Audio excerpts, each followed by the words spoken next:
An abused German shepherd was tied to a tree for days. What this baby did shocked everyone. The storm came without warning on a Tuesday night. What happened next would change the lives of one family forever. If you're about to listen to this story, be prepared. Your heart may never be the same. Rain hammered against the windows of the small cottage that sat at the edge of the woods. 5-year-old Emma sat cross-legged on the worn living room carpet, her tiny fingers stacking colorful wooden blocks into a tower that nearly reached her chin. Her brow furrowed in concentration as she carefully placed a red block on top, her tongue peeking out between her lips. A flash of lightning illuminated the room, casting long shadows across the walls. The thunder that followed shook the house to its foundation, and Emma's tower collapsed with a clatter. She didn't move to rebuild it. Instead, she froze, her head tilting slightly to one side. There it was again, a sound carried on the wind. Not thunder, not rain, something else. Emma rose to her feet, abandoning her blocks. She pressed her small palms against the cold glass of the window, her breath creating a small fog circle that expanded and contracted with each exhale. The woods beyond their yard looked different at night. The trees no longer friendly giants, but twisted, gnarled things with branches like bony fingers reaching toward the house. "Mommy!" she called, her voice barely audible above the storm. "Mommy! Someone's crying outside." Olivia looked up from her laptop where she'd been answering work emails at the kitchen table. Dark circles hung beneath her eyes, evidence of too many late nights trying to keep up with her remote job while raising Emma alone since the divorce. "It's just the wind, sweetie," she said, offering a tired smile. "The storm makes all kinds of sounds." Emma shook her head, curls bouncing against her shoulders. "No, Mommy, it's not the wind. It's someone saying, 'Help me.' I can hear them." Olivia sighed, closing her laptop. Emma had always had an active imagination. Too active, her ex-husband would say. But Olivia secretly loved this about her daughter, even when it meant checking closets for monsters or leaving nightlights on in every room. "The trees make noises when their branches rub together," Olivia explained, walking over to kneel beside her daughter. "And the wind can sound like voices sometimes. Remember how we talked about that?" Another flash of lightning, another crash of thunder, and then a whimper, so faint it might have been nothing at all. But Emma's head snapped toward the sound, and this time Olivia heard it too. "See?" Emma whispered, her lower lip trembling. "Someone's out there, Mommy. They're scared." Olivia frowned, peering out into the darkness. The rain came down in sheets, making it impossible to see more than a few feet beyond the porch. The woods that bordered their property seemed to shift and move in the storm, shadows dancing between the trees. "I don't see anything, Em," but there was doubt in her voice now. "It's probably just another whimper, slightly louder this time. Definitely not the wind, not a branch. Something or someone was out there." Emma's fingertips pressed harder against the glass. "They need help," she whispered, her eyes never leaving the darkness beyond. Olivia swallowed hard. "Stay here," she said, standing up. "I'm going to check from the porch." "No," Emma grabbed her mother's hand, squeezing it tight. "Don't leave me. What if the monster gets you?" "There's no monster, baby," Olivia assured her, though uncertainty crept into her voice. She'd moved to this isolated cottage after the divorce, specifically because it was quiet, safe. The nearest neighbor was half a mile down the road. Who would be out in these woods during a storm like this? Olivia lifted her daughter into her arms, balancing her on her hip. "We'll look together, okay? Just from the porch. We won't go outside." Emma nodded, wrapping her arms around her mother's neck. In the kitchen, a pot of chicken soup simmered on the stove, filling the cottage with a comforting aroma that contrasted sharply with the unease growing in Olivia's chest. She turned down the heat with one hand, still holding Emma with the other, and grabbed her phone from the counter. Better to have it, just in case. The front door creaked as Olivia pulled it open. The covered porch offered some protection from the downpour, but the wind still drove cold droplets against their faces. Emma buried her face in her mother's shoulder. "Hello?" Olivia called, her voice immediately swallowed by the storm. "Is anyone out there?" Nothing but the relentless patter of rain and the moaning of the wind through the trees. "See, honey? There's nobody." A flash of lightning turned night to day for a split second, and in that instant, Olivia saw it. A dark shape beneath the old oak tree at the edge of their property. Not a person. An animal. Large, huddled against the trunk. and then darkness again. "Did you see that?" Olivia whispered, more to herself than to Emma. Emma lifted her head, eyes wide. "It's under the big tree, Mommy. It's stuck. It can't get away." Olivia stared at her daughter. How could she know that? The shape had been barely visible, just a shadow really, and Emma's face had been hidden against her shoulder when the lightning flashed. "What do you mean, stuck?" Olivia asked, a chill running down her spine that had nothing to do with the rain. "The metal is hurting them," Emma said simply, as if it were obvious. "That's why they're crying." Before Olivia could respond, her phone buzzed in her pocket. She fumbled to answer it while still holding Emma. "Liv? You guys okay?" It was Jake, her brother, his voice crackling with static. "Power's out all over town. News says the storm's getting worse." "Jake," Olivia said, her voice tight, "I think there's an animal trapped in our yard, by the big oak." "In this weather? What kind of animal?" "I don't know, big. A deer maybe, or," she hesitated, "a dog." "Don't go out there, Liv. Whatever it is, it's not worth risking yourself or Emma in this storm. Wait till morning." Emma squirmed in her mother's arms. "We can't wait!" she cried, loud enough for Jake to hear. "They're hurt. They need us now." "Emma, honey," Jake started, but Olivia cut him off. "I'm going to check, just to see. I'll call you right back." "Liv, don't." She ended the call and slipped the phone back into her pocket. Emma was looking at her with those big eyes, filled with a certainty Olivia couldn't understand. "We need to help them," Emma repeated, softer this time. Olivia looked out at the raging storm, then back at her daughter. Every instinct told her to close the door, lock it tight, and wait for morning. But something in Emma's eyes, something old and knowing that didn't belong in a 5-year-old's face, made her hesitate. "Okay," she finally said, "but you stay here on the porch. I'm just going to look." She set Emma down and grabbed the large flashlight from the hook by the door. "Stay right here. Promise me." "I promise," Emma said, but her fingers were already working at the laces of her rain boots that sat by the door. Olivia stepped off the porch, immediately sinking ankle-deep in mud. The rain plastered her hair to her head, soaking through her sweater in seconds. She raised the flashlight, its beam barely cutting through the downpour. She moved cautiously across the yard, each step a struggle against the mud that seemed determined to keep her boots. The wind pushed against her as if trying to force her back to the safety of the cottage. 20 steps. 30. The old oak tree slowly materialized from the darkness. And then the flashlight beam caught it. A dog. A German shepherd. Massive even as it cowered against the base of the tree. A heavy chain wrapped around its neck, secured to the trunk with a padlock. The dog's fur was matted, ribs visible through its sides. It raised its head as Olivia approached, ears flattened against its skull, eyes reflecting the flashlight beam. "Oh my God," Olivia breathed. The dog made no move to stand, no attempt to bark or growl. It simply watched her, eyes filled with a resignation that broke Olivia's heart. How long had it been here? Days, by the look of it. And then she saw the second dog, smaller, huddled behind the first. Another German shepherd, this one with a swollen belly that could only mean one thing. Pregnant. And close to term. A small voice came from behind her, nearly lost in the storm. "I told you they needed help." Olivia spun around.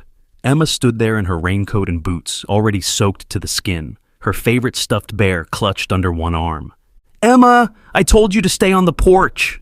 "They're scared," Emma said, ignoring the reprimand. "The big one is Max. The mommy is Luna. She's going to have babies soon." Olivia stared at her daughter. "How do you—" She shook her head. "Never mind. We need to get you back inside." "We can't leave them, Mommy." Emma took a step toward the dogs, and to Olivia's astonishment, the larger dog, Max, whined softly, straining against the chain to reach her daughter. "Emma, stop. It might be dangerous." But Emma was already kneeling in the mud beside the dogs, her small hand resting on Max's head. The massive animal closed its eyes, leaning into her touch.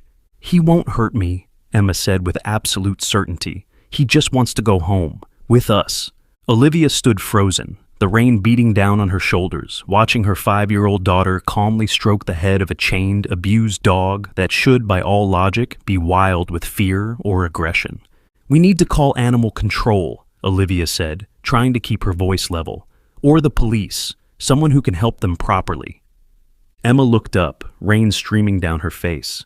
There's no time, Mommy. Luna's babies are coming soon. Tonight. As if to confirm her words, the pregnant dog let out a low moan, shifting uncomfortably on the cold, wet ground. How do you know these things? Olivia whispered, but her question was lost as headlights suddenly swept across the yard. A car was coming up their long driveway, tires splashing through puddles. Relief flooded through Olivia. Jake, it had to be. He'd decided to check on them despite the storm. The SUV came to a stop near the porch, its headlights illuminating the scene by the oak tree. But when the driver's door opened, it wasn't Jake who stepped out. It was a woman Olivia had never seen before, tall, with dark hair pulled back in a tight bun, wearing a raincoat that looked far too pristine for the weather. Mrs. Carson? The woman called, shielding her eyes from the rain. Olivia Carson? Yes, Olivia called back, instinctively moving to stand between the stranger and Emma. The woman approached, carrying an umbrella that immediately turned inside out in the wind. She abandoned it with a curse and continued toward them. My name is Rebecca Miller. I'm with Greenfield Animal Control. She stopped a few feet away, her gaze moving from Olivia to Emma and finally to the dogs. Something flashed across her face. Recognition, then something harder to read. I received a call about a possible animal abandonment at this address, she said, her voice carefully professional. Olivia frowned. A call? From who? I just found them myself, not 5 minutes ago. Rebecca's eyes shifted to Emma, who was now sitting in the mud, both dogs' heads resting in her lap. Is that your daughter? Yes, this is Emma. Hello, Emma, Rebecca said, her tone softening slightly. Those are some special friends you've got there. Emma nodded solemnly. Luna's going to have her babies tonight. We need to get them inside where it's warm. Rebecca's eyebrows shot up. Luna? She looked at Olivia questioningly. It's what Emma calls her. We just found them. I have no idea who they belong to or how long they've been here. Rebecca's mouth tightened into a thin line. I do, she said grimly. She pulled out her phone, swiped through a few screens, and held it up for Olivia to see. These two went missing from the Golden Creek shelter 3 days ago. We've been looking everywhere. On the screen was a photo of the same 2 German shepherds, looking healthier but unmistakably the same dogs. The caption read, Stolen, Max and Luna, bonded pair. Luna pregnant, due any day. Reward for information. Stolen? Olivia repeated, confused. But they're chained to my tree. Why would someone steal shelter dogs just to abandon them here? Rebecca pocketed her phone, her expression darkening. That's what I'd like to know. She looked around at the isolated property, the dark woods beyond. Does anyone else live here with you and your daughter, Mrs. Carson? No, Olivia said, suddenly aware of how vulnerable they were, 2 females alone in a remote cottage. My brother visits often. He's on his way now, actually. It was a lie, but something about the way Rebecca was looking at her made Olivia uneasy. I see. Rebecca pulled a small tool from her pocket, a bolt cutter. Let's get these chains off and get them somewhere dry. Then we can sort out the rest. As Rebecca moved toward the dogs, Max suddenly growled, his body tensing. Luna whimpered, pressing closer to Emma. It's okay, Emma whispered to the dogs. She's going to help you. Max continued to watch Rebecca warily, but allowed her to approach. With 2 sharp snaps, the chains fell away from their necks, revealing raw, infected skin beneath. Those bastards, Rebecca muttered, then quickly added, Sorry for the language. This just makes my blood boil. Who would do this? Olivia asked, helping Emma to her feet. The little girl was covered in mud from head to toe, but she didn't seem to notice or care. That's the million-dollar question, Rebecca said, eyeing the padlock on the chain. This isn't random. Someone went to a lot of trouble to steal these dogs and then chain them here, specifically. Another flash of lightning, another crash of thunder. Emma jumped, and both dogs moved closer to her, as if to protect her. We need to get inside, Olivia said, suddenly aware of how cold she was, how cold Emma must be. Is it safe to bring them into the house? Rebecca nodded. They're good dogs. Max was a service animal before his owner passed away. Luna was a therapy dog. They ended up at the shelter together, and we couldn't bear to separate them. They talk to me, Emma said matter-of-factly, already leading the dogs toward the cottage, her small hand resting on Luna's head. Rebecca gave Olivia a questioning look. "She has a vivid imagination," Olivia explained quickly. "She's been saying she heard them crying from inside the house. Somehow she knew they were chained up out here." "Smart kid," Rebecca said, but her expression suggested she was thinking something else entirely. As they reached the porch, Olivia's phone buzzed again. Jake's name flashed on the screen. "My brother," she explained to Rebecca before answering. "Jake, you won't believe what's happening here." "Liv," Jake's voice was tight with urgency. "Listen to me. Don't let anyone in the house. I just got a call from the Real Animal Control. They got an anonymous tip about dogs abandoned near your property, but they haven't been able to send anyone out because of the storm. They wanted to know if I could check since I live closer." Olivia froze, her blood turning to ice. She looked at Rebecca, who was helping Emma guide the dogs up the porch steps. "Jake," she whispered, turning away slightly, "there's a woman here. She says she's from Animal Control. She knew about the dogs. Liv, get inside and lock the doors, now. I'm 10 minutes away. The police are on their way too." The call ended abruptly. Olivia stared at her phone, then at Rebecca, who was now watching her with narrowed eyes. "Everything okay, Mrs. Carson?" Rebecca asked, her hand moving to the pocket of her raincoat. Olivia forced a smile. "Fine, just my brother checking in. He's caught in the storm, won't be able to make it after all." She needed to get Emma inside, away from this woman who was not who she claimed to be. But Emma was already in the doorway, the two dogs beside her, looking back expectantly. "Mommy, aren't you coming? Luna's getting really tired." Olivia moved toward the door, her mind racing. Who was this woman? What did she want with the dogs? With them? "After you," Rebecca said, gesturing for Olivia to go ahead. Olivia climbed the steps, every instinct screaming at her not to turn her back on the stranger. As she reached the top step, she heard a soft click behind her. She turned to see Rebecca pointing a small black object at her. Not a gun, but a taser. "I'm really sorry about this, Mrs. Carson," Rebecca said, her voice eerily calm. "But I'm going to need you to cooperate. Those dogs don't belong to the shelter. They belong to me." Emma screamed, clutching Luna's matted fur. The pregnant dog whimpered, but stood her ground beside the child. Max, despite his weakened state, moved to position himself between Rebecca and the others, a low growl rumbling in his throat. "Please," Olivia said, raising her hands. "My daughter has nothing to do with this.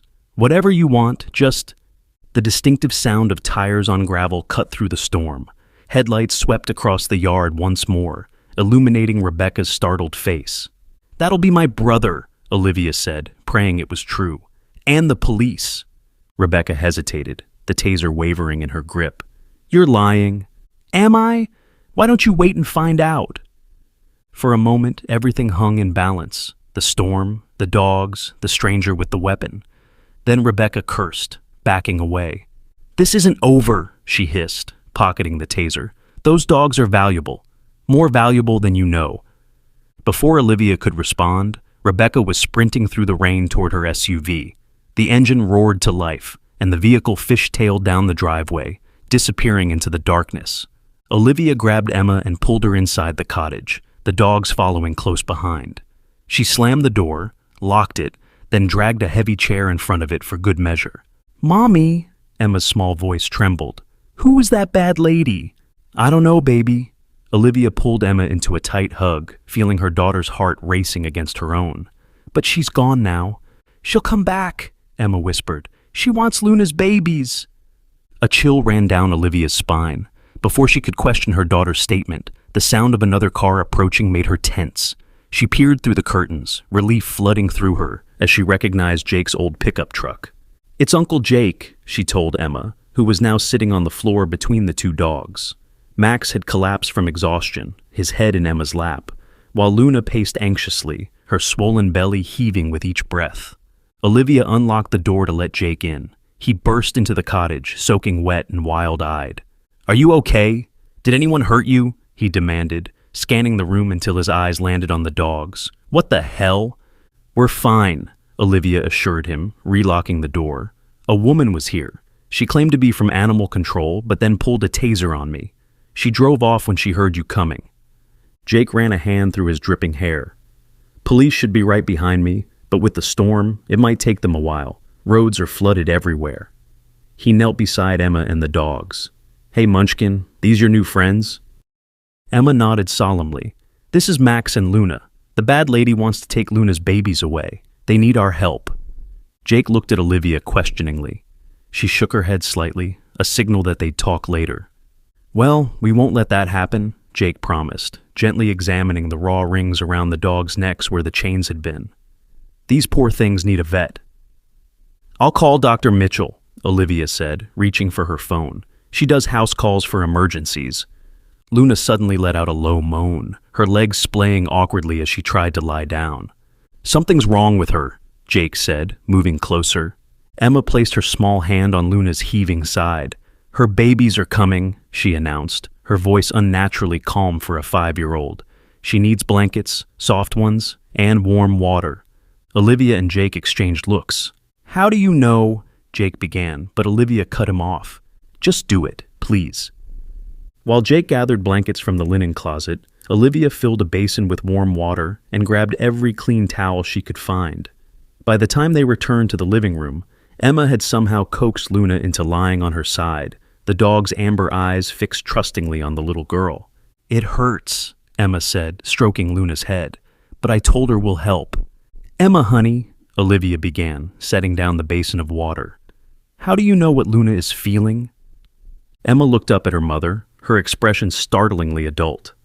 I can hear them in my head, not like talking, like feelings and pictures.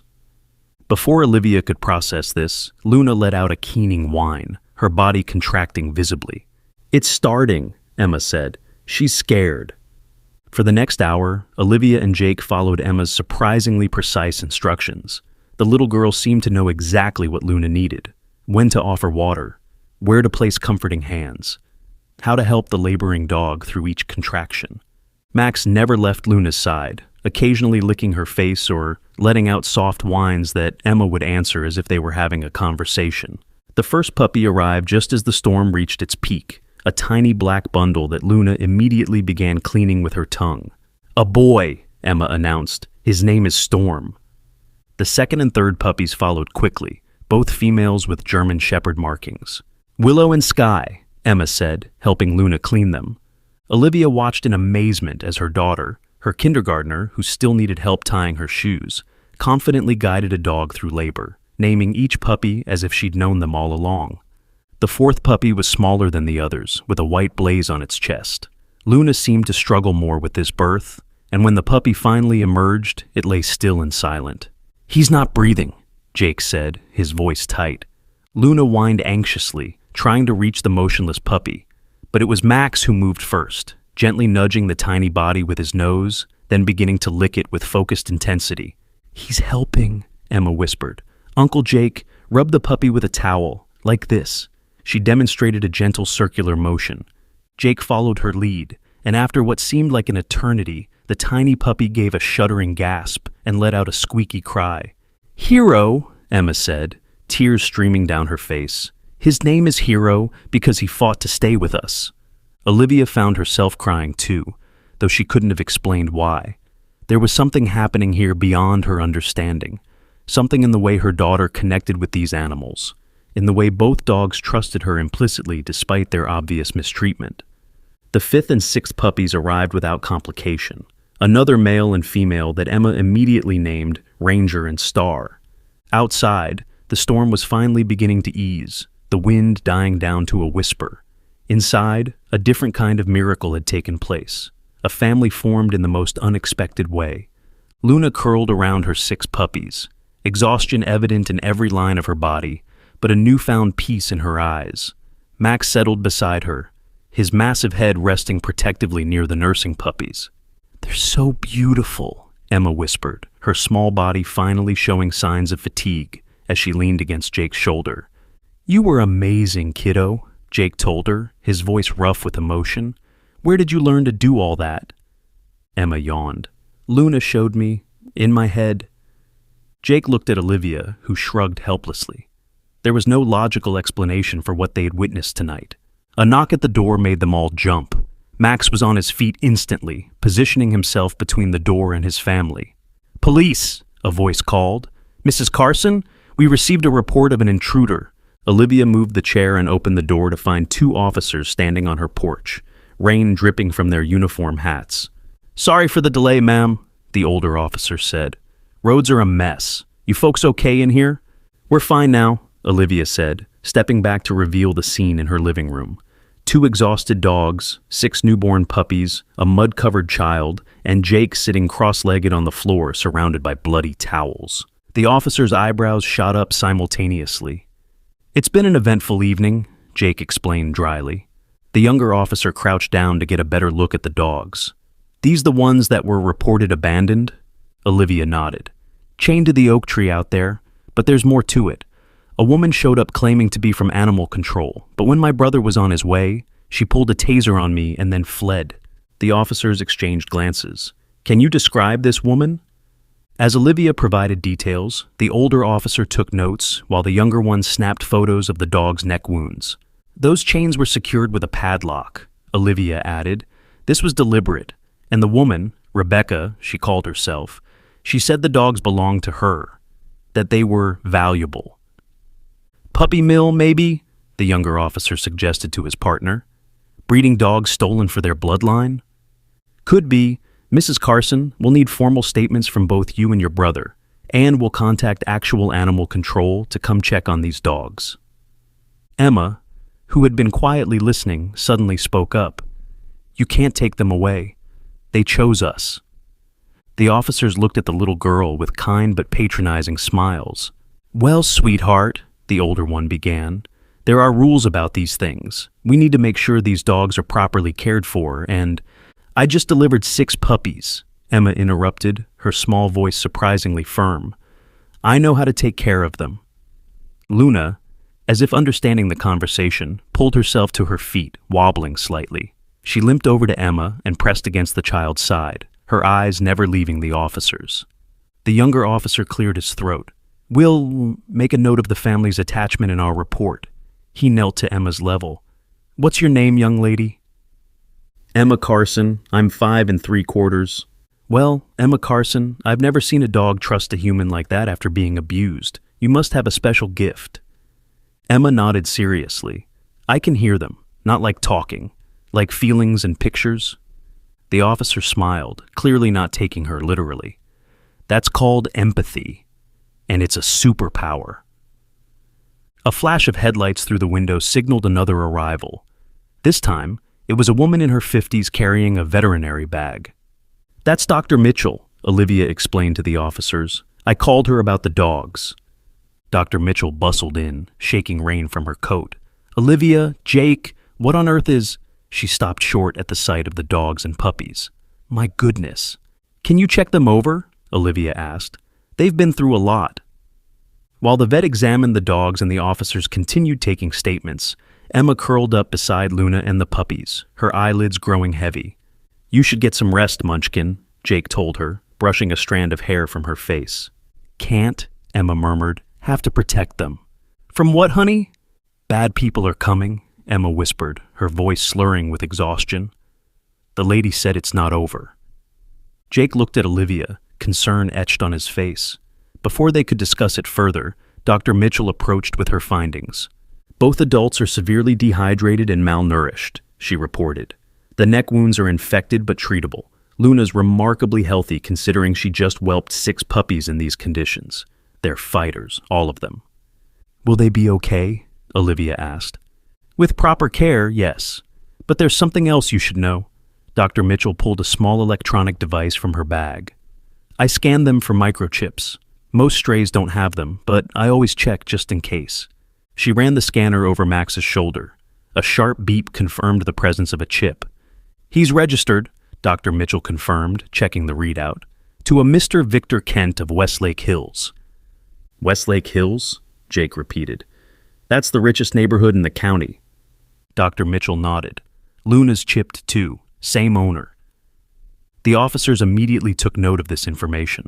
"We'll contact Mr. Kent right away," the older one said. "If these are his dogs, he'll want to know they've been found." A cold weight settled in Olivia's stomach as she looked at Emma, now fast asleep among the dogs who had so quickly become part of their family. How would she explain to her daughter that these animals might belong to someone else? As if sensing her thoughts, Max raised his head and met her gaze. There was intelligence in those amber eyes, a silent communication that Olivia couldn't quite decipher, but somehow understood anyway. These dogs didn't want to go back to their registered owner. "It's getting late," Jake said, noticing Olivia's troubled expression. "Maybe the rest of this can wait until morning. Emma's exhausted, and so are the dogs." The officers agreed to return the following day, and Dr. Mitchell left them with antibiotics and wound care instructions. Soon the cottage was quiet except for the soft breathing of sleeping puppies and the occasional creak of the house settling after the storm. Olivia sat on the couch, a cup of tea cooling in her hands, as she watched over the unlikely family assembled on her living room floor. "What are we going to do?" she whispered to Jake, who sat beside her. "If this Victor Kent comes to claim them—" "One problem at a time, Liv," Jake advised. "First, we make sure they're healthy. Then we figure out why someone would steal dogs from a wealthy owner only to chain them up and abandon them in a storm. And somewhere in there, we should probably talk about how your 5-year-old daughter apparently speaks dog." Olivia managed a weak smile. "You believe her then? That she can communicate with them somehow?" Jake glanced at Emma, peacefully asleep with her arm draped over Luna's neck. The puppies nestled between them. "After what I saw tonight? Yeah, I do. She knew things, Liv. Things she couldn't possibly have known." A soft knock at the door startled them both. Jake was instantly on his feet, moving protectively toward Emma and the dogs. "Who could that be at this hour?" Olivia whispered, checking her watch. It was past midnight. "Stay here," Jake ordered, approaching the door cautiously. He peered through the peephole, then stepped back in surprise. "It's a guy in a suit, driving a black Mercedes." Olivia's heartbeat quickened. Victor Kent? Only one way to find out. Jake opened the door a crack, chain still in place. "Can I help you?" The man outside was tall and impeccably dressed despite the late hour and lingering rain. His silver hair was perfectly styled, his expression coldly professional. "Good evening," he said, his voice cultured and precise. "I'm Gregory Wells, attorney for Mr. Victor Kent. I understand you found something that belongs to my client." "At 1 a.m, Jake challenged. "Most lawyers I know keep office hours." The attorney's smile didn't reach his eyes. "Mr. Kent pays for round-the-clock service. The police contacted him about his missing dogs, and he sent me immediately to retrieve them." "The dogs need rest," Olivia said, joining Jake at the door. "They've been through an ordeal. One just gave birth to 6 puppies." "All the more reason to get them back to proper care facilities," Wells replied smoothly. "Mr. Kent has a state-of-the-art kennel on his estate and a private veterinarian on staff." Something about the man's demeanor set off warning bells in Olivia's mind. "I'm sorry, but I'm not comfortable releasing them in the middle of the night without proper documentation. The police are coming back tomorrow. You can sort it out with them then." Wells's pleasant expression hardened. "Mrs. Carson, I don't think you understand. Those animals are extremely valuable property. Mr. Kent has been searching for them since they were stolen. He's prepared to be generous to those who assist in their return, and less forgiving to those who obstruct it." "Is that a threat?" Jake demanded. "Merely a statement of fact. My client is a powerful man in this county." Wells reached into his pocket and extracted a business card. "Call me when you're ready to be reasonable. Mr. Kent will even provide a reward for the safe return of his property." Jake took the card but made no move to unchain the door. "We'll discuss it with the police tomorrow. Good night." He closed the door firmly in the attorney's face. Through the window, they watched as Wells returned to his Mercedes, speaking into a cell phone as he drove away. "I don't like this," Olivia murmured. "Why would a rich man's lawyer show up in the middle of the night for dogs that have already been found safe? Why not wait until morning?" "Because something's not right," Jake agreed. "Did you notice he called them property, not pets? And he knew about the puppies but didn't seem surprised or concerned about their condition." A quiet voice spoke from behind them. "He's a bad man too." They turned to find Emma sitting up, her eyes wide and alert despite the late hour. "The dogs told you that?" Olivia asked, no longer questioning her daughter's claims. Emma nodded. "Max says his real name isn't Victor. It's Vincent Adler, and he hurts dogs to make money." Jake and Olivia exchanged alarmed glances. "Emma, honey," Olivia said carefully, "how would Max know the man's real name?" "Because," Emma explained with the simple logic of a child. That's what the bad people called him when they took Max and Luna away. They said Mr. Adler would pay them a lot of money for special dogs that could have special puppies. Jake pulled out his phone. I'm calling the police back. Right now. But as he dialed, the lights in the cottage suddenly went out, plunging them into darkness. Outside, the distant rumble of a generator could be heard, then silence. Power's out again, Jake muttered, using his phone's flashlight to illuminate the room. Olivia felt her way to the kitchen drawer where she kept emergency candles. As she fumbled in the dark, she glanced out the window and froze. At the edge of the property where the yard met the woods, a figure stood watching the house, then another and another. "Jake," she called, her voice barely above a whisper. "We've got company." Was Vincent Adler behind the mysterious power outage? What did he want with these dogs that made them so valuable? All Emma knew was that they had to protect Luna's puppies at all costs. Would you risk everything to save a dog and her newborn puppies? Tell us what you would have done in Emma's place. "Get away from the windows," Jake whispered, pulling Olivia back from the glass. "We don't know who those people are." "They're the bad people," Emma said, now fully awake and pressing herself against Luna's side. "They want to take the puppies." Max had risen to his feet, his hackles raised as he stared at the door, a low growl rumbling in his chest. Despite his weakened state, the dog's protective instinct was unmistakable. "We need to call the police again," Olivia said, fumbling for her phone. Jake checked his own phone, cursing under his breath. No signal. They must have a jammer or something. "That's not legal," Olivia whispered, panic rising in her throat. "Neither is stealing dogs or threatening people with tasers," Jake replied grimly. "I don't think these folks are too concerned with what's legal." A beam of light swept across the front windows, a flashlight, moving closer to the house. "Uncle Jake," Emma whispered, her voice trembling but determined. "Max says there's a way out through the back, through the woods." Jake and Olivia exchanged glances in the dim light of Jake's phone flashlight. "Emma, honey," Olivia began gently, "how would Max know about—" "He can smell it," Emma interrupted. "And he remembers. They brought him and Luna through the woods when they chained them up." Jake made a quick decision. "We need to get out of here. These people aren't here for a friendly chat, and we can't fight them off." "But the puppies," Olivia protested. "They're newborn. We can't take them out in this weather." Jake was already moving toward the kitchen, grabbing his backpack that he had dropped by the door earlier. He emptied its contents onto the counter and returned to the living room. "We'll put them in here," he said, holding open the backpack. "It'll keep them warm and together." Olivia looked at the tiny, helpless puppies nursing at Luna's side. "They need their mother." "And they'll have her," Jake assured her. "But we need to move, now." A sound at the front door made them all freeze, the soft scratching of metal against metal. Someone was trying to pick the lock. "Mommy," Emma whispered, tears streaming down her face. "I'm scared." "It's okay, baby," Olivia said, gathering her courage. "We're going to be okay." With gentle hands, they transferred the squeaking puppies into Jake's backpack, lining it with a soft blanket. Luna watched anxiously but didn't interfere, seeming to understand the urgency of their situation. "Good girl," Jake murmured, zipping the backpack halfway to give the puppies air while keeping them secure. "You're going to have to follow us, okay? We'll protect your babies." To Olivia's amazement, the dog seemed to nod in understanding. "Emma, put on your raincoat and boots," Olivia instructed, helping her daughter into her gear while Jake carefully shouldered the backpack full of puppies. Another sound from the front door, more insistent this time. The lock was giving way. "Out the back," Jake whispered, leading them toward the kitchen and the rear door. "Stay quiet."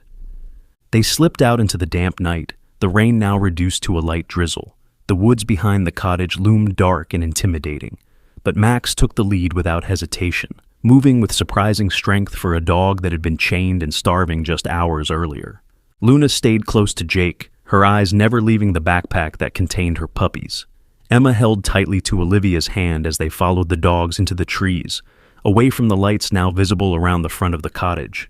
They had barely made it 20 yards into the woods when they heard the crash of the front door being forced open. "Hurry!" Jake urged, picking Emma up with his free arm. They moved deeper into the forest, guided only by the dim light of Jake's phone and the uncanny confidence of Max, who seemed to know exactly where he was going. The ground was slick with mud and fallen leaves, making each step treacherous. Behind them, shouting erupted from the cottage. Their absence had been discovered. "Find them!" a voice commanded. "They can't have gone far with those dogs and puppies!" Flashlight beams began to pierce the darkness, sweeping across the edge of the woods. "Max," Emma whispered, leaning down from Jake's arms to address the dog. "We need to hide." The German Shepherd veered off the faint path they had been following, leading them down a shallow ravine and toward a dense thicket of undergrowth. Luna followed, and the humans had little choice but to trust the animal's instincts. The thicket concealed a small hollow beneath a fallen tree, its interior relatively dry despite the recent downpour. Max paused at the entrance, looking back at them expectantly. "In there?" Jake asked skeptically. It seemed barely large enough for the dogs, let alone 2 adults and a child. Emma nodded. "Max says it's safe. The bad people won't find us." Too exhausted and frightened to question the child's strange connection with the dogs, Jake and Olivia crawled into the hollow, pulling Emma in after them. The dogs followed, somehow managing to fit themselves into the cramped space. Jake carefully opened the backpack, allowing Luna to check on her puppies, which were surprisingly quiet given their ordeal. "Now what?" Olivia whispered, holding Emma close as they huddled in their hiding place. Jake checked his phone again. "Still no signal. We wait until it's safe, then make our way to the main road. It's maybe 2 miles through these woods if I'm oriented right." 2 miles? Olivia repeated, thinking of Emma's little legs, of Luna's exhausted body fresh from giving birth, of the tiny puppies who needed warmth and constant nursing. "We'll manage," Jake assured her, though his voice lacked conviction.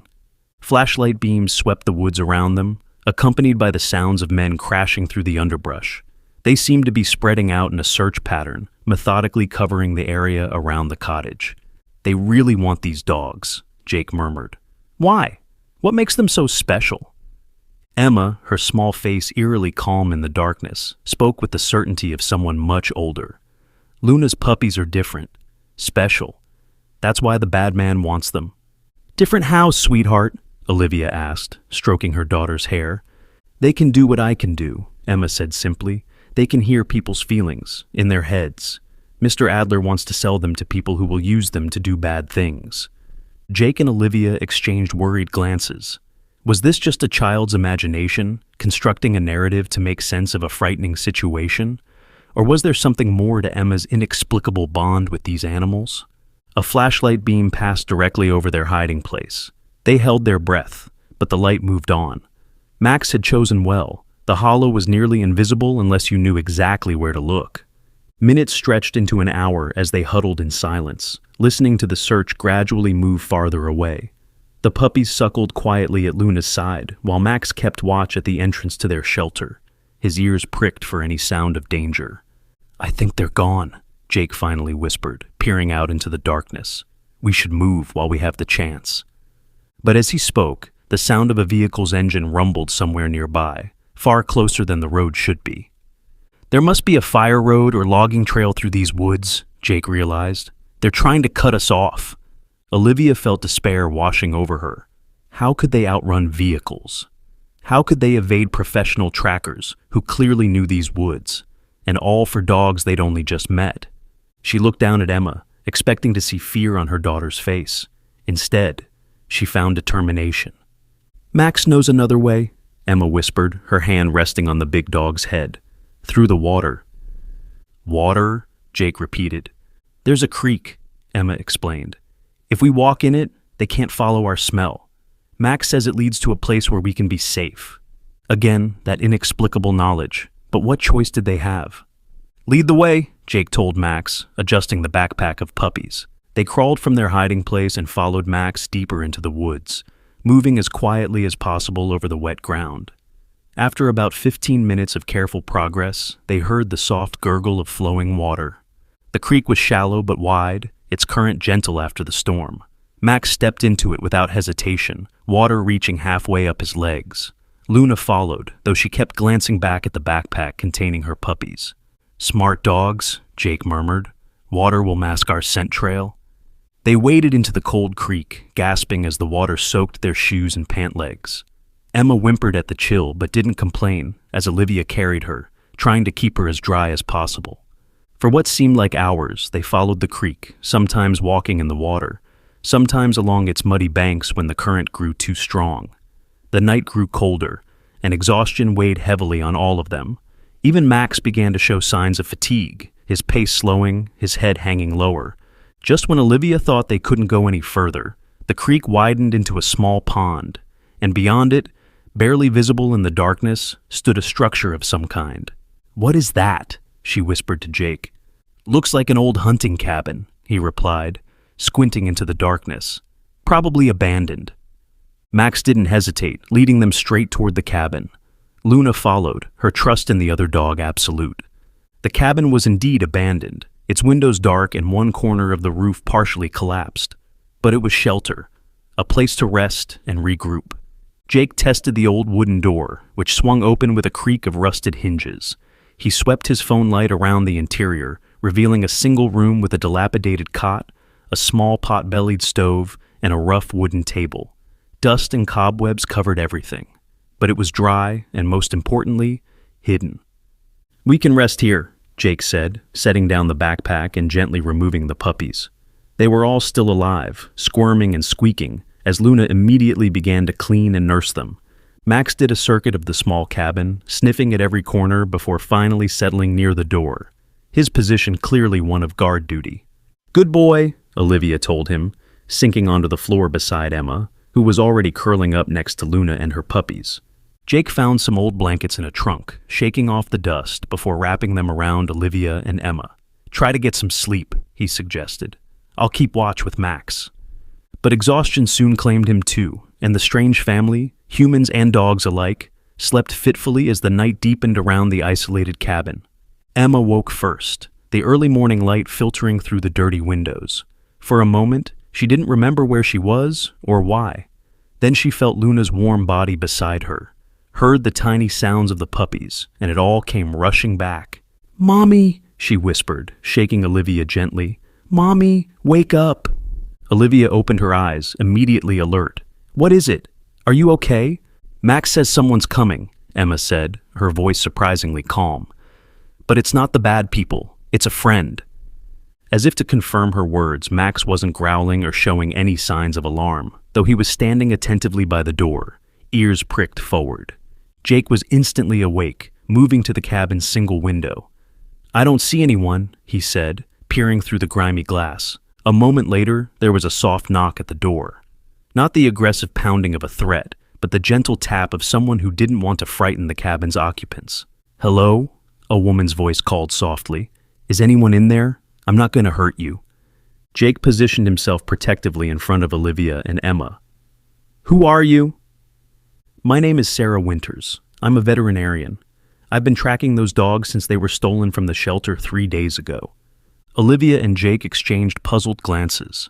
"The shelter?" Jake repeated. "But they're microchipped to someone named Victor Kent." "That's what the chips say now," the woman replied. "But they've been tampered with. Those dogs don't belong to Kent, or Adler, which is his real name. They were in my care at the Golden Creek Animal Sanctuary. Please, I can explain everything, but we need to move quickly. Adler's men are still searching the woods." Max made a soft whining sound, moving closer to the door rather than backing away. It seemed like an endorsement. "Emma?" Olivia looked at her daughter questioningly. Emma nodded. "She's telling the truth. Max remembers her. She gave him treats and helped Luna when she was sick." Jake hesitated, then opened the door a crack. A woman in her 30s with short brown hair and kind eyes stood outside, dressed in hiking gear and carrying a backpack. When she saw Max, her face lit up with relief. "Oh, thank God," she breathed. "You're alive, both of you." Her eyes moved to the puppies nestled against Luna's side. "And the babies too. I was so worried." Max moved forward, tail wagging as he greeted the newcomer. It was the first time they'd seen him behave like a normal, happy dog rather than a wary survivor. "You'd better come in," Jake said, opening the door wider. Sarah stepped into the cabin, immediately kneeling to examine Luna and the puppies with gentle, professional hands. "They look good, considering everything they've been through," she assessed. "Luna's a fighter." "So is Emma," Olivia said, putting an arm around her daughter's shoulders. "She helped deliver the puppies. She seems to have a special connection with the dogs." Sarah looked up sharply, her eyes focusing on Emma with newfound interest. A connection? What kind of connection? She says she can hear their thoughts, Jake explained, still sounding skeptical despite everything he'd witnessed. Not words exactly, but feelings and images. She knew things about these dogs that she couldn't possibly have known. Sarah sat back on her heels, her expression serious. "That's why Adler wants them," she said softly. "That's why he stole them from the sanctuary." "What do you mean?" Olivia asked. Sarah gestured for them all to sit. "This is going to sound crazy, but I need you to hear me out." As they settled on the dusty cabin floor, Sarah began her explanation. Luna and Max aren't ordinary dogs. They're part of a breeding program that started decades ago in Eastern Europe. The program was trying to develop dogs with enhanced empathic abilities, animals that could form unusually strong bonds with humans, particularly those with certain neurological differences. "Like me?" Emma asked, her eyes wide. Sarah nodded. "Children with your kind of sensitivity were especially compatible with these dogs. The program was originally meant to create service animals for people with autism, PTSD, and other conditions where emotional regulation is challenging. The dogs could sense emotional states and respond accordingly, helping their humans navigate difficult situations." "That doesn't sound sinister," Jake observed. "Why all this cloak and dagger stuff?" "Because Adler discovered that these dogs, paired with the right handlers, could do more than provide emotional support," Sarah continued grimly. "They could be used for intelligence gathering, corporate espionage, even psychological manipulation. A child who can receive emotional impressions from the dogs could, theoretically, help the dogs pick up emotional states from targets. It's like having a living lie detector that can sense not just deception, but fear, aggression, vulnerability, all things that could be exploited." "That's horrible," Olivia whispered, pulling Emma closer. "They're using children and dogs as weapons?" "Adler is trying to. He's been buying up dogs from this bloodline wherever he can find them. Luna and Max were two of the last ones I knew of who hadn't fallen into his hands. I've been protecting them at the sanctuary under false identities, but somehow he found out." "And the puppies?" Jake asked, looking at the 6 tiny bundles now sleeping peacefully at Luna's side. "Pure genetic gold to someone like Adler," Sarah said bitterly. "Born to 2 dogs with confirmed abilities, they'll likely inherit the same traits. He could sell them for hundreds of thousands each to the right buyers." "People would pay that much for puppies?" Olivia asked incredulously. "People pay that much for advantage," Sarah corrected. "Military contracts, corporate security, intelligence agencies. There's no shortage of entities who would value dogs that can sense emotional states with such precision, especially if they could be paired with handlers who can interpret those impressions." "Handlers like Emma," Jake said, his voice hardening. "Is that why Adler was so interested in us? He thinks Emma could be one of these handlers?" Sarah nodded solemnly. "The fact that she connected so strongly with Max and Luna, that she could interpret their needs and emotions so accurately, it would be extremely valuable to someone like Adler." Emma had been listening quietly, one hand resting on Luna's head. "The puppies are scared," she said suddenly. "They can feel that we're scared too." "They're very sensitive to emotional states, even this young," Sarah confirmed. "It's part of what makes them special." "How did you find us?" Jake asked, the practical question cutting through the fantastic revelations. "I've been tracking Adler's operation for months," Sarah explained. "When the dogs disappeared from the sanctuary, I knew it was him. I've been following his men through the woods all night. When they started talking about a little girl who could talk to the dogs, I knew I had to find you first."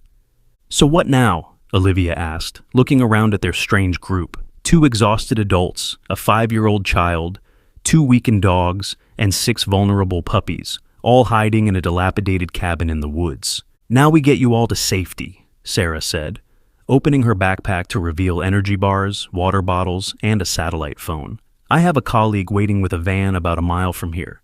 We can take you to the sanctuary's secure facility. Adler won't be able to reach you there." "And then what?" Jake pressed. "We just hide forever? From a man powerful enough to falsify microchip records and send armed men into the woods after dogs?" Sarah's expression hardened. "No. Then we expose him. I've been gathering evidence of his operation for years. The illegal breeding, the animal abuse, the exploitation of children. I just needed proof of his direct involvement, something concrete to take to the authorities. Like the chips in Max and Luna that he tampered with? Olivia suggested. Exactly like that, Sarah confirmed. Plus testimony from you about the woman who claimed to be from animal control, the lawyer who showed up in the middle of the night, and the armed men who broke into your home. A sudden bark from Max silenced their conversation. The dog was on his feet, hackles raised, staring at the cabin door. "They've found us," Sarah whispered, immediately moving to gather up the puppies. "We need to go, now." Outside, the sound of vehicles approaching shattered the morning quiet. Dogs barked in the distance, tracking dogs, following their scent to the cabin. "There's a back way," Sarah said, pointing to a small window on the far side of the cabin. "Through the marsh. The water and mud will mask our scent." As they hurriedly prepared to flee once more, Emma knelt beside Max, her small arms encircling his powerful neck. "We'll protect you," she promised, "just like you protected us." The big dog licked her face once, then turned toward the door, his stance making his intentions clear. "No!" Emma cried, realizing what he meant to do. "You can't stay behind. They'll hurt you." "He's buying us time," Sarah said softly, understanding the dog's plan. "He knows Luna and the puppies can't move fast enough to escape unless someone distracts the trackers." Tears streamed down Emma's face as she clutched at Max's fur. "Please don't," she begged. "We need you." Olivia felt her own eyes filling with tears as she watched her daughter pleading with a dog who seemed determined to sacrifice himself for his family. Jake checked the window, his expression grim. "They're getting closer. We need to decide now." Could they escape with all the dogs? Or would they have to accept Max's brave sacrifice? The answer seemed impossible as the sounds of their pursuers grew ever closer. If you were Emma, what would you say to Max in this moment? Would you let him stay behind to protect his family? Time seemed to freeze as they stood in that dusty cabin, the sounds of their pursuers growing closer with each passing second. Emma's small face was streaked with tears as she held on to Max, her fingers buried in his thick fur. "No," she said finally, her voice no longer that of a frightened child, but filled with a determination that startled the adults. "We all go together. No one gets left behind." "Emma, sweetheart," Sarah began gently, "sometimes—" "No," Emma's voice rose, her eyes flashing. "Max says there's another way. We just have to trust him." Before anyone could question her, Emma was fumbling with the latch on the cabin's back door. It swung open to reveal a narrow path leading into a dense patch of marsh grasses and cattails. Without hesitation, Max bounded through the door, then turned to look back at them expectantly. "He wants us to follow him," Emma explained, already stepping outside. Jake quickly gathered up 3 of the puppies, placing them carefully in the backpack, while Olivia took the other 3. Sarah helped Luna to her feet, supporting the exhausted mother dog. "Stay close together," Sarah instructed as they followed Max into the marsh. "Step exactly where I step. The ground is treacherous here." The marsh was a maze of water channels and muddy islands, the tall grasses providing cover, but making it difficult to see more than a few feet ahead. Max moved with surprising confidence, choosing a path that seemed almost invisible to human eyes. Behind them, they could hear shouting as their pursuers discovered the abandoned cabin. Dogs barked excitedly, but the sounds became confused and frustrated as the scent trail disappeared into the waterlogged marsh. "The water's breaking up our scent," Sarah whispered, a note of hope in her voice. "And these marshes are nearly impossible to navigate without knowing the safe paths." "How does Max know the way?" Jake asked, carefully balancing the backpack of puppies as he stepped from one muddy hummock to another. Sarah shook her head in wonder. "I have no idea. These dogs continue to surprise me." They moved deeper into the marsh, the morning sun now filtering through the mist that rose from the warm water.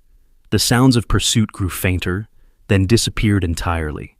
After what seemed like hours, but was probably only 30 minutes, Max led them to a small rise of dry land, where a dirt road was visible through the trees. "My colleague should be waiting just up that road," Sarah said, checking her watch. "If we hurry, we can be at the sanctuary by noon." As they emerged from the marsh onto the dirt road, exhausted but hopeful, the rumble of an engine made them freeze. A black SUV crested the hill ahead, moving slowly as if searching for something, or someone. "Quick, back into the marsh," Jake urged. but it was too late. The SUV had spotted them and was accelerating in their direction. Emma clutched Luna protectively while Max positioned himself in front of the group, a deep growl rumbling in his chest. Sarah stepped forward, reaching into her backpack. "Stay behind me," she ordered, withdrawing what appeared to be a small canister. The SUV skidded to a stop 20 feet away, and the driver's door flew open. A woman jumped out, her face lighting up with relief when she saw them. "Sarah, thank God," she called, jogging toward them. "I've been driving these roads for hours looking for you." Sarah lowered the canister, her shoulders sagging in relief. "Megan, you found us?" The newcomer, a tall woman with her hair tied back in a practical ponytail, quickly assessed the situation. "These the ones you called about? The family with the dogs?" Sarah nodded. "This is Olivia, Jake, and Emma. And of course, Max, Luna, and the puppies." Megan approached cautiously, respecting Max's protective stance. "Hey there, big guy. Remember me? I helped take care of you at the sanctuary." To everyone's surprise, Max's demeanor immediately changed. His tail began to wag, and he moved forward to greet Megan like an old friend. "He remembers you," Emma said, smiling through her exhaustion. "Of course he does," Megan replied, kneeling to scratch behind Max's ears. "We were buddies, Luna too, though she was always a bit more shy." She glanced at the backpacks. "Are those the puppies?" "All of them made it." "All 6, Olivia confirmed. "Thanks to Emma." Megan's eyebrows rose. "You must be the little girl Sarah mentioned, the one with the special connection." Emma nodded solemnly. "I can hear them. In my head." "Well, then you must be very special indeed," Megan said, rising to her feet. "Let's get you all to safety. The sanctuary isn't far, but we should hurry. Adler's men know these woods too." They piled into the SUV, adults, child, dogs, and puppies all crowded together in a strange but oddly cohesive unit. As Megan drove, expertly navigating the rugged dirt roads, Sarah used her satellite phone to call ahead to the sanctuary. "We'll need medical supplies ready," she instructed whoever was on the other end. "Dog nutrition formulas, blankets, and, yes, the secure building. No, don't tell anyone we're coming, not even staff.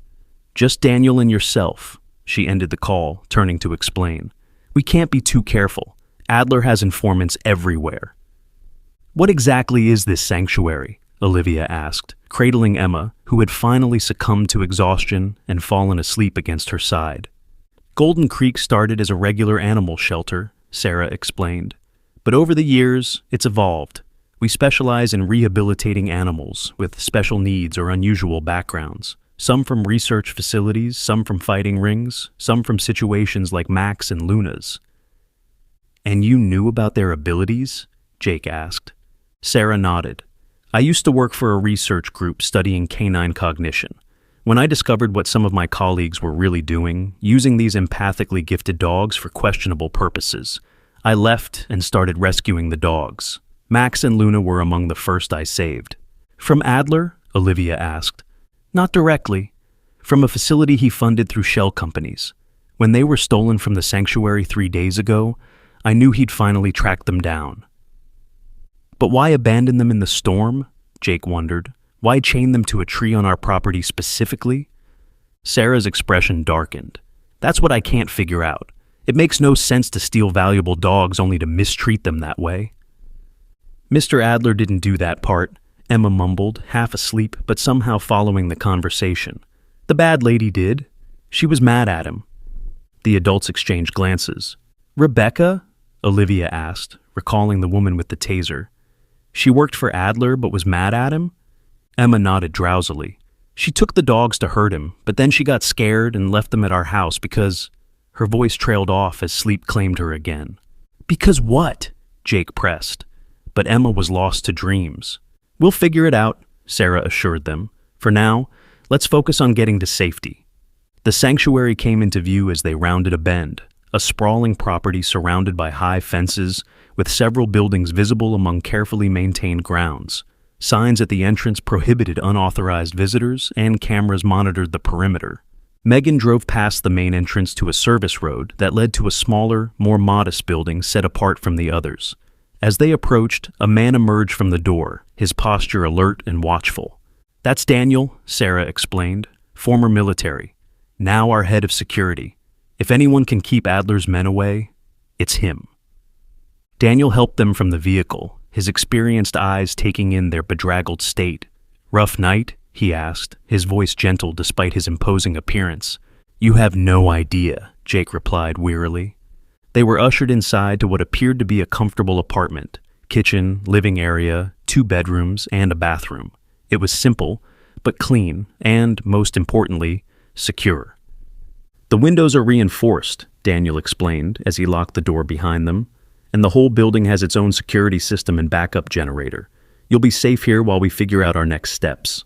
A young veterinarian was waiting inside, immediately attending to Luna, Max, and the puppies.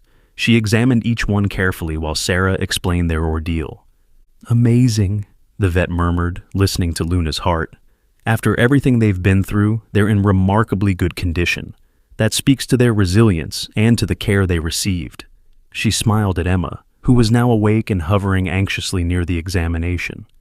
"You did a wonderful job helping these puppies come into the world." Emma beamed with pride, some of the fear and exhaustion leaving her face. "They're special," she said simply. "Yes, they are," the vet agreed, "and so are you." While the dogs were being examined, Daniel provided fresh clothes for the humans, sanctuary staff uniforms that were too large but clean and dry, and showed them to the bathroom where they could wash away the mud and fatigue of their ordeal. "I'll prepare some food," he offered. "You all look like you could use a hot meal." An hour later, showered, dressed in clean clothes, and with full stomachs, they gathered in the living area where Luna and her puppies were comfortably settled on a pile of soft blankets. Max lay nearby, his watchful gaze still moving periodically to the windows and doors. "So what happens now?" Olivia asked the question they were all thinking. Sarah sat forward, her expression serious. "Now we have a decision to make. We have evidence of Adler's illegal operations, the tampered microchips, your testimonies about the break-in and pursuit, and my documentation of the dog's origins. We could take it to the authorities." "But," Jake prompted, sensing her hesitation. "But Adler is powerful. He has connections in local government, law enforcement, even federal agencies. He's been operating with impunity for years because he supplies these specially bred dogs to people with influence. So we might not be believed," Olivia concluded grimly. "Worse, you might be putting yourselves in danger," Daniel added. "Adler doesn't like loose ends. If you come forward, he'll see you as a threat." Olivia looked at Emma, peacefully playing with the puppies, seemingly oblivious to the adults' conversation. "We can't live in hiding forever. Emma has school, I have work, Jake has his life. We can't just disappear." "There's another option," Sarah said hesitantly. "We've been building a case against Adler for years. With your evidence added to what we already have, we might finally have enough to take to a federal prosecutor I trust, someone outside Adler's sphere of influence." "How long would that take?" Jake asked. "A week, maybe 2, to put everything together properly. And in the meantime," Olivia gestured around them, "we stay locked in here?" "It's the safest option," Daniel confirmed, "until we know Adler has been contained." The weight of their situation settled over the room. 2 weeks of hiding, of uncertainty, of waiting to see if their evidence would be enough to bring down a powerful, dangerous man. Emma had stopped playing and was watching the adults with that uncanny awareness that still startled Olivia. She whispered something to Max, who trotted over to where Sarah sat and placed his paw on her knee. "Max wants to help," Emma announced. "He says there's something you should see." Sarah looked baffled. "What do you mean, Emma?" Emma pointed to Max's neck, where the fur was still matted and dirty despite their attempts to clean him up. "There, under his skin. The bad lady put something there before she left them at our house." Sarah immediately knelt beside Max, her fingers gently probing the area Emma had indicated. "I don't feel anything." "Wait." Her expression changed. "There is something here. Small, just under the skin." Daniel moved closer, his experienced hands joining Sarah's examination. "That's not a microchip. It's too large. Wrong placement." He looked up, his eyes wide. "It could be a tracking device, or a recording device," Sarah breathed, the implications dawning on her. If Rebecca was planning to betray Adler, she might have planted evidence on the dogs themselves. "Can you remove it?" Jake asked. Sarah nodded. "With a simple procedure. Max would barely feel it." "Do it," Olivia decided. If there's any chance it could help end this nightmare, we have to try. While Emma stayed with Luna and the puppies, the adults moved to a small medical room where Sarah carefully extracted the tiny device from beneath Max's skin. The dog remained calm throughout the procedure, almost as if he understood its importance. "It's a micro SD card," Sarah announced, holding up the tiny square sealed in a waterproof casing. "Designed to be implanted. Military-grade stuff." Daniel provided a computer, and they gathered around as Sarah inserted the card into a reader. A folder appeared containing several audio files and documents. "Oh my God," Sarah whispered as she opened the first file. "These are recordings of Adler himself discussing the breeding program, the sales to government agencies, everything. And these documents, financial records, client lists, breeding charts." Rebecca wasn't just stealing the dogs, Olivia realized. She was gathering evidence. "But why abandon them in the storm?" Jake asked again. "Why not just bring the evidence directly to the authorities?" Sarah opened another audio file, and a woman's voice, presumably Rebecca's, filled the room. "If you're hearing this, I'm probably dead," the voice began matter-of-factly. "Vincent Adler doesn't tolerate betrayal, but these dogs deserve better than to be used as tools for exploitation. The female is pregnant with puppies who will carry the empathic gene. They need to be protected." The recording continued, detailing how Rebecca had planned to leave the dogs somewhere they would be found by kind people, hoping the evidence she'd planted would eventually make its way to the right hands. "I chose the Carson property because of Emma," Rebecca's voice explained, sending chills down Olivia's spine. "County records show she's been tested for heightened empathic abilities. The dogs will respond to her. They'll trust her. And through her, maybe they can finally tell their story." The recording ended, leaving them all in stunned silence. "She knew about Emma?" Olivia whispered, horrified. "How?" "School testing, probably," Sarah said grimly. "Many districts now include basic empathy screening with other developmental assessments. The data is supposed to be private, but someone like Adler, with his connections..." "So Rebecca used my daughter as part of her plan?" Olivia's horror was turning to anger. "She was desperate," Sarah said, though her voice held no excuses. "And she was right about one thing. Emma was exactly who these dogs needed." Suddenly Max's head snapped up, his ears pricked toward the window. A low growl built in his chest. Daniel was immediately alert, moving to check the security cameras. "Vehicle approaching," he reported tensely. "Black SUV, tinted windows." "Adler?" Jake asked, moving protectively toward Emma and the dogs. "No," Daniel said, squinting at the monitor. "It's a woman, alone." Sarah joined him at the monitor, her face paling. "It's Rebecca." "Impossible," Olivia protested. "She ran when Jake arrived. Why would she come here now?" They watched in tense silence as Rebecca exited the vehicle, her hands raised to show she was unarmed. She looked directly at the security camera, her expression desperate. "Please," they could see her mouth the word. "Help me." Daniel's hand moved to the gun holstered at his side. It could be a trap. "Or she could be genuinely running from Adler," Sarah countered. "The evidence she gathered, the risks she took. She clearly wanted to bring him down." "After threatening me with a taser," Olivia reminded them. "She was desperate and cornered," Sarah said. "People make bad choices in those circumstances." Emma had joined them, standing on tiptoes to see the monitor. "She's scared," the little girl observed. "Really scared and hurt." Sure enough, as they watched, Rebecca swayed on her feet, revealing a dark stain spreading across her side. Blood. "Someone shot her," Daniel said grimly. "Recently, by the look of it." "We can't just leave her out there," Sarah decided, moving toward the door. Daniel blocked her path. "If Adler's men did that to her, they might be right behind her. We'd be risking everyone in this building." "Then I'll go alone," Sarah insisted. "The rest of you stay secure." "I'll come with you," Jake offered, surprising Olivia. "Two sets of eyes are better than one." Sarah nodded gratefully, and Daniel reluctantly stepped aside, handing Jake a spare gun. "Just in case," he said grimly. They watched on the monitor as Sarah and Jake cautiously approached Rebecca, who collapsed into Sarah's arms, clearly at the end of her strength. Together they half-carried, half-dragged her back to the building. Once inside, Daniel secured the door while Sarah and the sanctuary's vet attended to Rebecca's wound, a bullet graze along her ribs, painful but not immediately life-threatening. "Why are you here?" Olivia demanded when Rebecca was stable enough to talk. "How did you find this place?" Rebecca's eyes, glazed with pain but clear with purpose, found Emma. "I'm sorry," she said, her voice weak. "I never meant to put you in danger. Any of you. I just needed to get the dogs somewhere safe, somewhere they would be found by someone who could understand them." "You used my daughter," Olivia accused. "I was desperate," Rebecca admitted. "But I'm here to warn you. Adler knows where you are. He has someone inside the sanctuary. You need to leave, now." As if to confirm her words, an alarm suddenly blared through the building. Daniel rushed to the security monitors, cursing under his breath. "Multiple vehicles at the main gate," he reported. "Armed men. They're forcing their way in." The moment of relative safety was shattered. Once again, they would have to run, to fight, to protect the dogs and each other from a man who would stop at nothing to get what he wanted.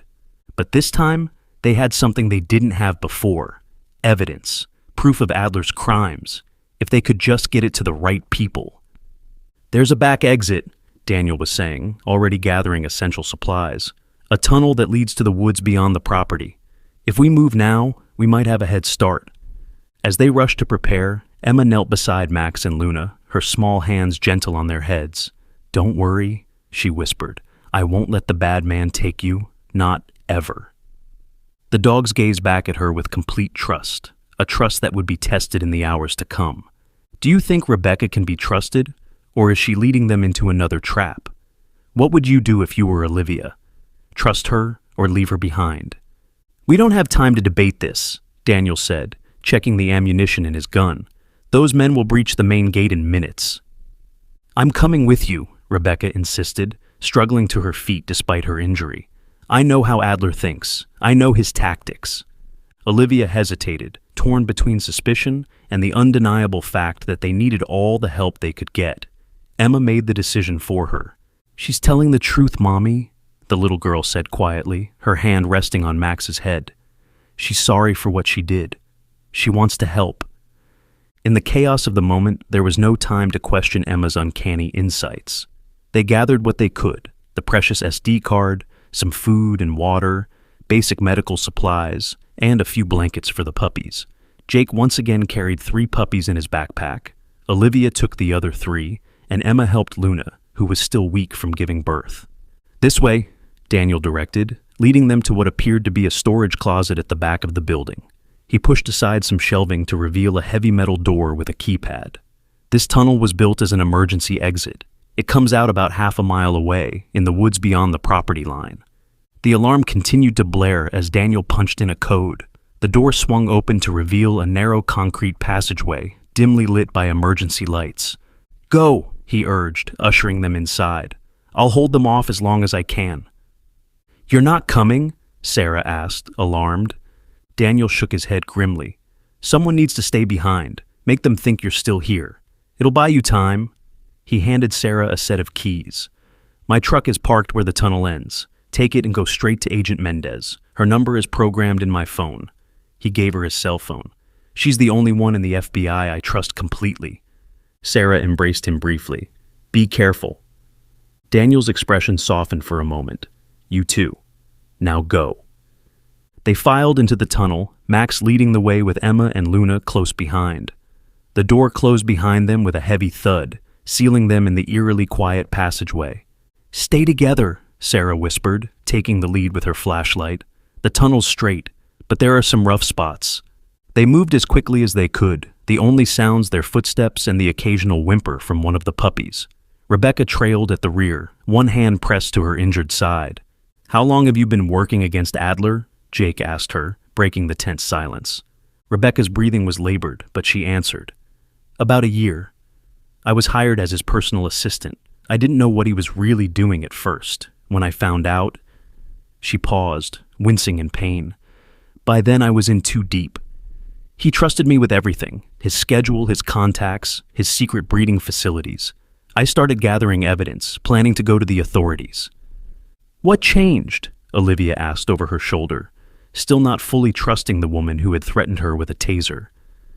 Adler started talking about expanding the program to include children, Rebecca replied, her voice hardening. Not just using gifted children as handlers, but actively breeding for the genetic markers that allow for empathic connections. That's when I knew I had to act immediately. The implications were horrifying. Olivia instinctively moved closer to Emma, who was walking steadily forward, her face set in determined concentration as she helped Luna navigate the tunnel. That's why you took Max and Luna, Sarah realized. They weren't just valuable breeding stock. They were his proof of concept. Rebecca nodded. The puppies they would produce paired with empathically gifted children. Adler called it the perfect synergy. He already had buyers lined up. Government agencies, private security firms, even foreign interests. And children? Olivia asked, her voice barely above a whisper. He had those lined up too? Rebecca's silence was answer enough. They continued forward, the weight of what they were carrying. Not just the puppies, but the evidence that could bring down a man willing to exploit both animals and children, spurring them on despite their exhaustion. After what seemed like an eternity, but was probably closer to 15 minutes, they reached another metal door. Sarah entered the code Daniel had given her, and it swung open to reveal a small clearing in the woods. True to his word, Daniel's truck was parked a few feet away, hidden under camouflage netting.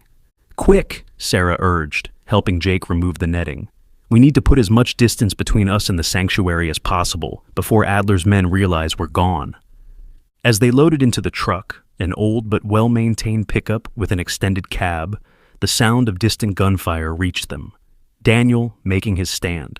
"He'll be okay," Sarah said, though her voice lacked conviction. "Daniel's a survivor." They pulled away from the clearing, following a narrow dirt track through the dense forest. Sarah drove with focused intensity, navigating the rough terrain, while Megan used Daniel's phone to contact the FBI agent he had mentioned. "Agent Mendez, this is Megan Kelly from Golden Creek Animal Sanctuary. We have an emergency situation involving Vincent Adler. Yes, that Adler. We have evidence, concrete evidence of his illegal operations.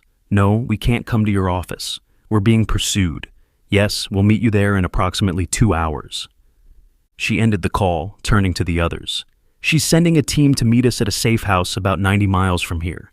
We just need to make it there without being intercepted." "And if we are intercepted?" Jake asked, the gun Daniel had given him heavy in his hand.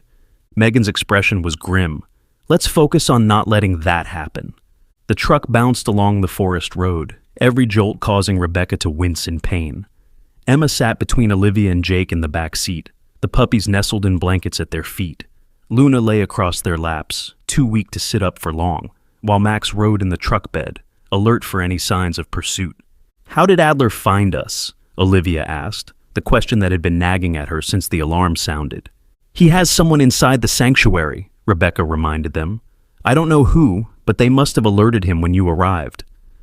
Or, Sarah's voice trailed off, her hands tightening on the steering wheel. "Or what?" Jake prompted. "Or he tracked us another way?" Sarah looked pointedly at Rebecca through the rearview mirror. "Maybe through someone who recently escaped from him?" Rebecca's face paled. "You think I led him to you? I was shot, running for my life." "A tracker could have been planted on you without your knowledge," Sarah pointed out, "or in your vehicle." Emma, who had been quietly listening, suddenly spoke up. "It's not her," she said with certainty. "It's something else." She looked down at Luna, then at the puppies. "It's them. The puppies. The bad man can feel them." "What do you mean, Emma?" Olivia asked, increasingly accustomed to her daughter's strange insights. "The connection goes both ways," Emma explained, stroking Luna's head. "I can feel what they feel, and they can feel what I feel. Mr. Adler can feel the puppies too, a little bit. Not like me, but enough to know they're close." The adults exchanged troubled glances. Could it be possible? Could Adler himself possess some version of the empathic abilities they had been breeding for in the dogs? "That would explain why he's so obsessed with this project," Sarah said slowly. "If he has a mild form of the ability himself." "It doesn't matter how he's tracking us," Megan interrupted practically. "What matters is getting to that safe house before he finds us." They fell silent, the gravity of their situation settling over them. The forest eventually gave way to rural countryside, then to a 2-lane highway where Sarah felt confident enough to increase their speed.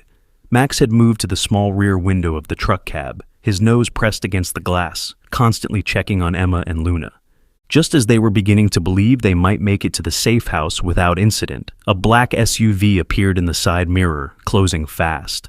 "We've got company," Jake warned, spotting it first.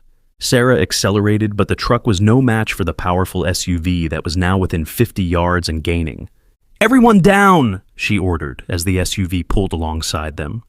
The first shot shattered the driver's side window, sending glass spraying across the cab. Sarah swerved, trying to force the SUV off the road, but it matched her maneuver with practiced precision. "They're trying to run us off the road!" Megan shouted, bracing herself against the dashboard. Jake raised his gun, prepared to return fire, but Olivia grabbed his arm. "Not with Emma in the car!" They were approaching a bridge over a shallow river. Sarah saw their opportunity. "Hold on to something!" she yelled, then jerked the wheel hard to the right just as they reached the bridge, slamming into the SUV. Metal screamed against metal as both vehicles careened toward the bridge railing. At the last second, Sarah pulled away, leaving the SUV to crash through the barrier and plunge into the water below. "Got them!" she exulted, but her victory was short-lived. Two more black SUVs appeared in her rearview mirror. "How many men does Adler have?" Jake asked incredulously. "Enough to make this very difficult," Rebecca answered grimly. Sarah pushed the old truck to its limits, but it was clear they couldn't outrun their pursuers. They needed a plan, and fast. "There's a small town coming up," Megan said, checking the GPS on Daniel's phone. "Maybe we can lose them in the streets." But before they could reach the town, one of the SUVs pulled alongside them again. This time, the passenger window lowered to reveal a man in a suit holding what appeared to be a small electronic device. "EMP!" Megan shouted in warning. The device activated with a flash, and suddenly the truck's engine died, along with every electronic system. They coasted to a stop at the side of the road, completely vulnerable. "Run," Sarah urged, as the SUV surrounded them.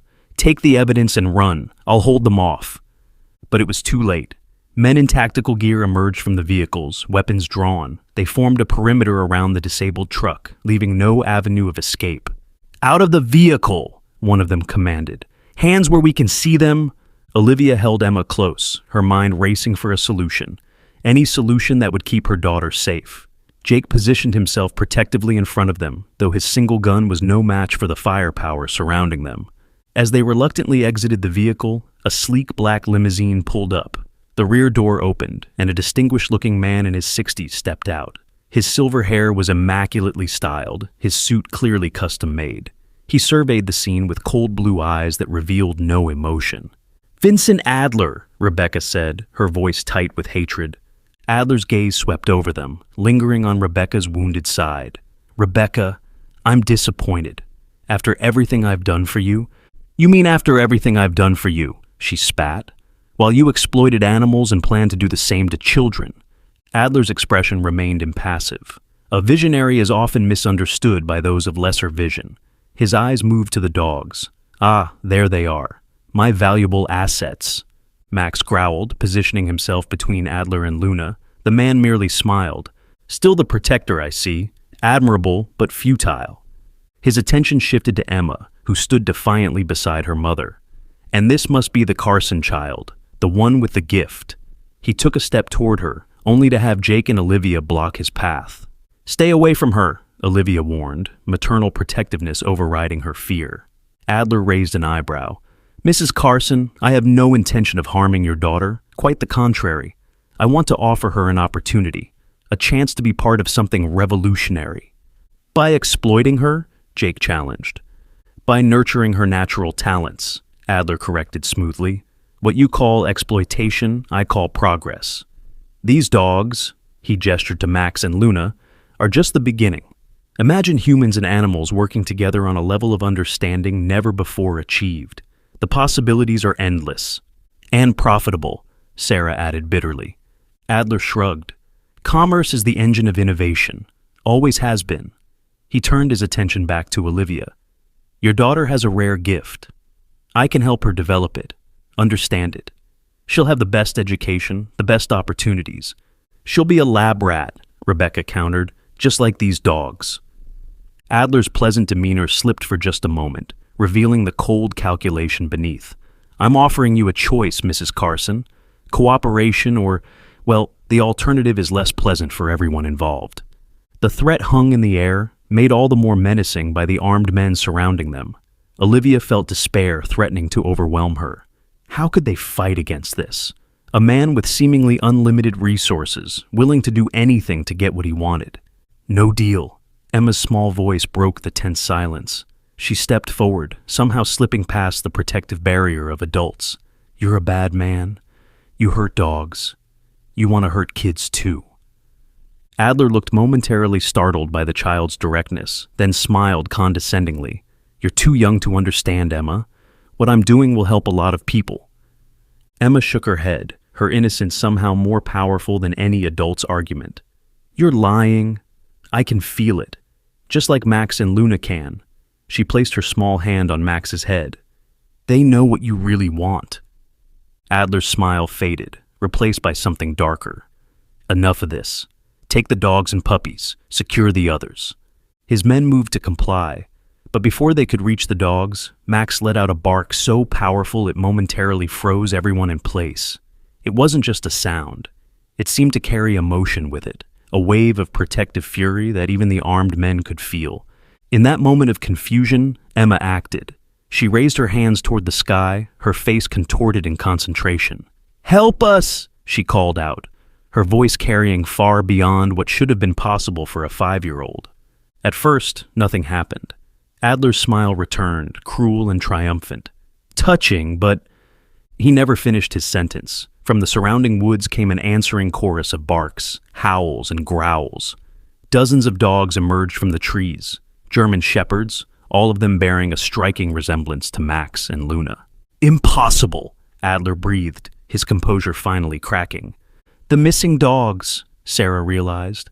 "The ones that disappeared from your facilities over the years. They never ran away. They escaped. And they've been living wild, waiting." The wild pack advanced, forming a protective circle around Emma, Max, Luna, and the puppies. Adler's men raised their weapons uncertainly.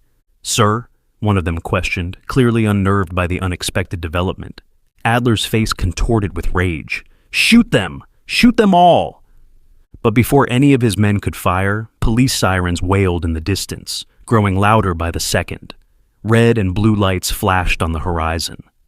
"FBI," a voice announced over a loudspeaker as vehicles surrounded the scene. "Drop your weapons. You are surrounded." Chaos erupted. Adler's men, realizing they were outnumbered, began to surrender. Adler himself lunged for the limousine, but Max was faster. The dog launched himself at the man, knocking him to the ground and standing over him, teeth bared but not biting, restraining, not attacking. As FBI agents secured the scene, Agent Mendez, a no-nonsense woman in her 40s, approached Olivia and Emma. "Mrs. Carson? I'm Agent Mendez. Looks like we got here just in time." She glanced at the wild pack of dogs that still surrounded Emma protectively. "Though it seems you had some unexpected backup." Emma smiled up at the agent. "They came when I called. They want to help stop the bad man." Agent Mendez raised an eyebrow, but didn't question the child's statement. "Well, they certainly did that. And with the evidence you've provided, Mr. Adler will be facing a very long list of charges." As Adler was handcuffed and led to a waiting vehicle, he locked eyes with Emma one last time. "This isn't over," he hissed. "You have no idea what forces you're dealing with." Emma met his gaze without flinching. "Neither do you," she replied simply. In the days that followed, the full extent of Adler's operation was revealed. The breeding program, the sale of empathically enhanced dogs to dubious clients, the plans to identify and exploit children with similar gifts, all of it documented in the evidence Rebecca had gathered. Adler's empire crumbled as his associates were arrested and his facility shut down. The dogs from his breeding program, both those in captivity and those that had somehow formed a wild pack, were taken to Sarah's sanctuary, now under federal protection. As for Max, Luna, and their puppies, there was never any question where they would go. They had chosen their family, and their family had risked everything to protect them. 1 month later, Olivia sat on the porch of their cottage, watching Emma play in the yard with Max, Luna, and the rapidly growing puppies. Jake was there too, having decided to move closer to be near his sister and niece after everything they'd been through. Still think she just has an active imagination? Jake asked, nodding toward Emma, who appeared to be having a detailed conversation with Storm, the oldest puppy. Olivia smiled, shaking her head. I think my daughter is extraordinary in ways I'm only beginning to understand. Sarah's car pulled up the driveway, and she joined them on the porch, bringing updates on the sanctuary and the ongoing legal proceedings against Adler. His lawyers are fighting hard, she reported, but with the evidence we have, he's not going anywhere for a very long time. And the other dogs? Olivia asked. The wild ones? Adapting well to the sanctuary. Some may even be adoptable eventually, with the right families. Sarah watched Emma with the puppies. She really does have a gift, doesn't she? Yes, Olivia agreed. And thanks to her, so do we. As the sun began to set, Emma led the dogs back to the porch, her face glowing with happiness. Max says we should all stay together forever, she announced. He says we're a pack now.